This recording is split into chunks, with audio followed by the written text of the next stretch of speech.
Imagine signing the final contract on a dream renovation, your first major investment property, only to be greeted not with curiosity or congratulations, but with hostility from the very neighbor who claims to run the block. That was Leon Barrett's morning on Hawthorn Ridge. Leon was a licensed contractor, black, quiet, detail-focused, and recently retired from 10 years in the Army Corps of Engineers.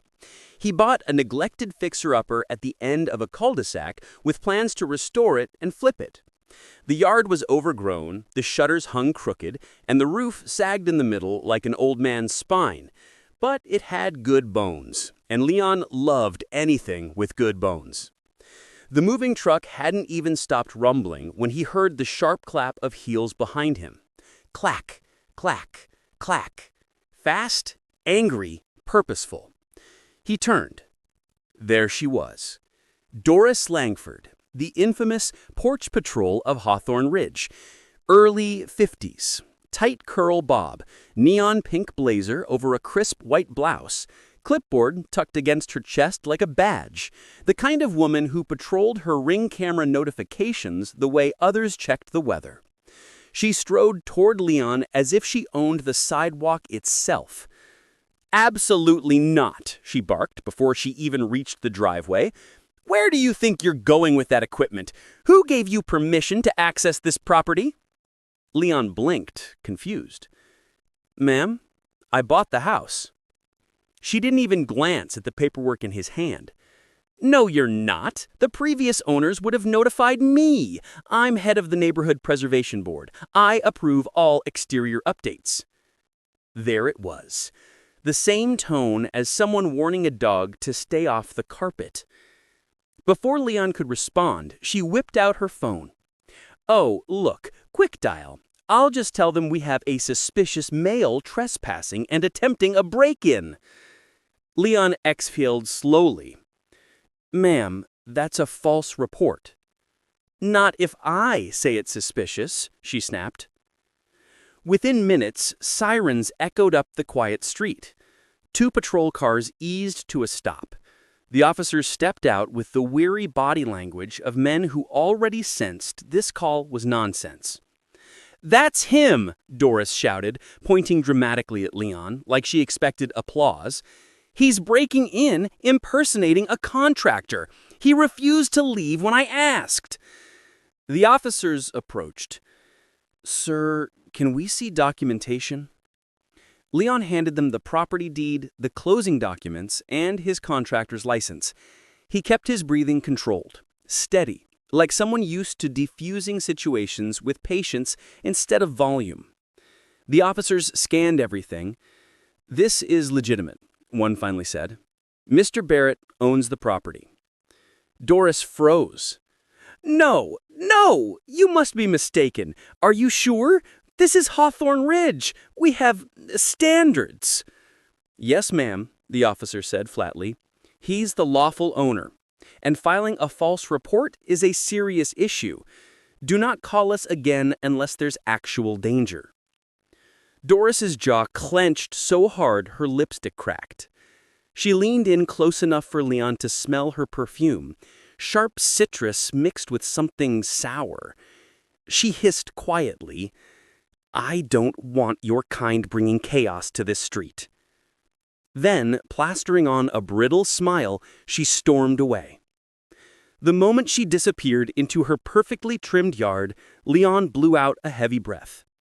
He'd dealt with difficult clients, demanding superintendents, and military-grade bureaucracy, but he had never seen someone operate with such shameless entitlement. He went back to work. By noon the next day, he found his first note.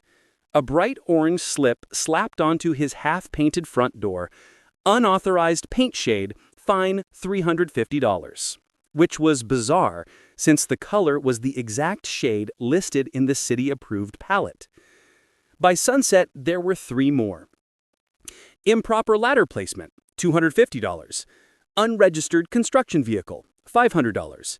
Safety hazard, visible wiring, $400. Total, $1,500 in 24 hours. All handwritten by Doris, all absurd. Leon didn't argue. He didn't shout. He didn't even peel the notes off. He simply stepped back, folded his arms, and began thinking.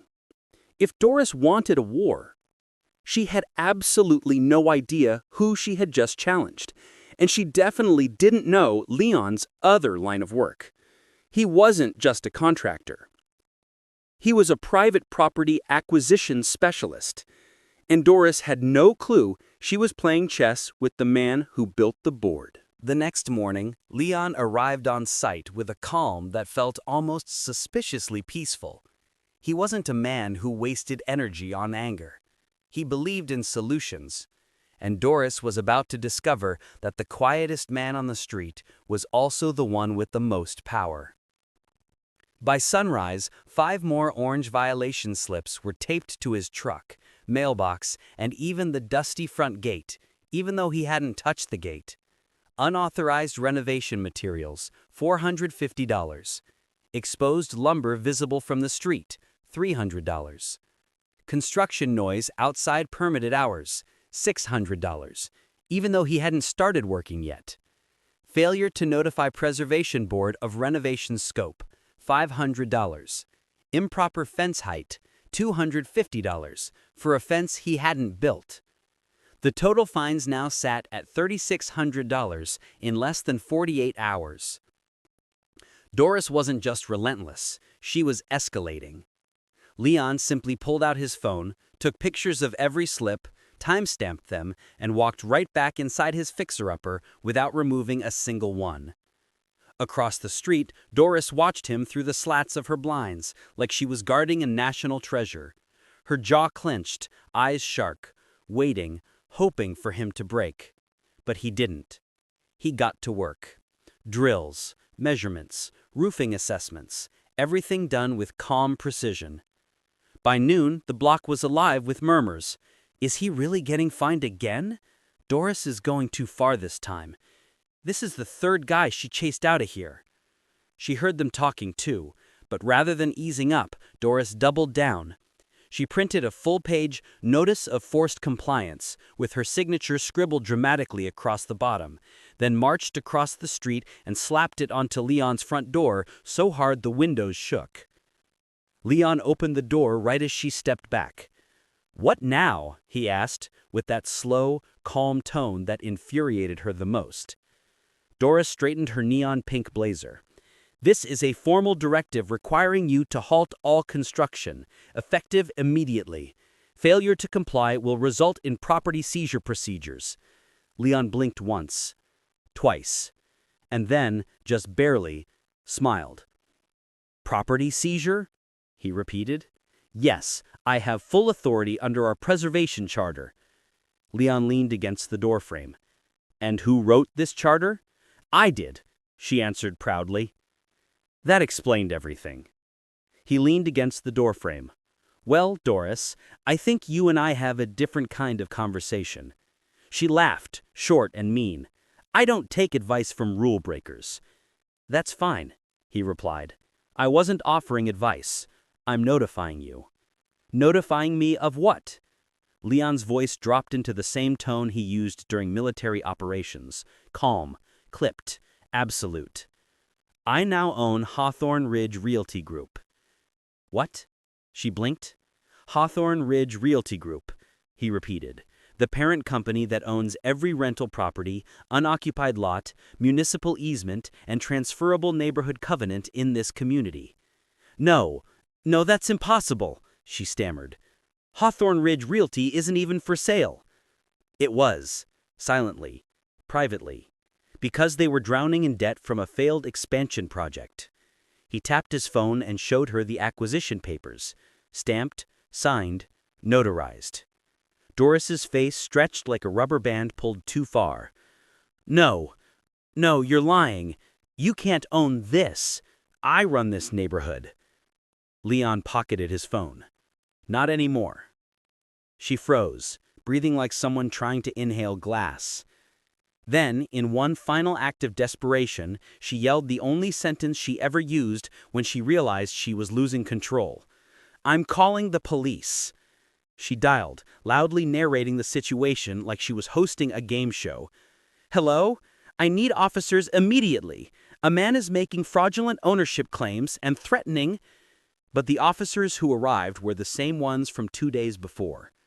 The moment they stepped out, their shoulders sagged. "That's him!" she screamed again. The officers calmly walked to Leon. "Sir, is there documentation?" Leon handed over the full folder. Deeds, acquisition contracts, board minutes, county filings.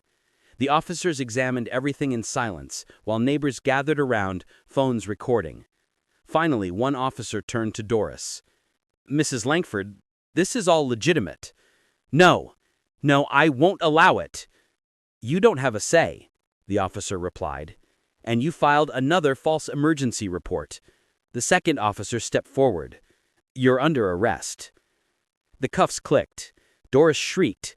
Neighbors gasped. Phones recorded. As they guided her into the patrol car, she screamed one last desperate line. "You can't do this. I built this community."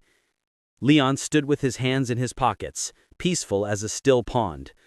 "No," he murmured. "You just bullied it." The officers nodded respectfully as they closed the car door. And just like that, the woman who ruled the neighborhood with fines, fear, and fake authority was driven away from the very street she used to terrorize. Her neon pink blazer was the last thing the neighbors saw disappearing down Hawthorn Ridge Lane.